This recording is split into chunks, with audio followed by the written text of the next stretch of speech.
আজকে আমরা বগুড়ার বিখ্যাত আলু ঘাটি রেসিপি আপনাদের সাথে শেয়ার করব। আমরা এই রান্না করতে এই মশলাগুলো ব্যবহার করেছি এবং মাছের মাথা কেটে নিয়েছি। রান্নার জন্য আদা খুবই জরুরি, আদা রসুন থেঁতা করে নিয়েছি। হলুদের গুঁড়া, জিরার গুঁড়া, মরিচের গুঁড়া, আস্ত জিরা, ধনিয়ার গুঁড়া, স্বাদ মতো লবণ, পেঁয়াজ কুচি, মরিচ কুচি সবগুলো মিশিয়ে ম্যারিনেট করে রাখলাম। ম্যারিনেট করা মাছটা কিছুক্ষণ পর চুলায় বসিয়ে দিলাম।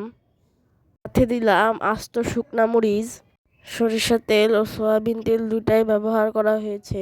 দেখুন মাছগুলো কি সুন্দর আমরা কষিয়ে নিলাম।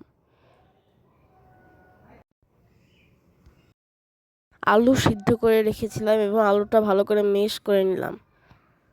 মেশ করা আলুটা কষানো মাছের ভিতরে দিয়ে দিলাম এবং এটা ভালো করে মাছের সাথে মিক্সড করে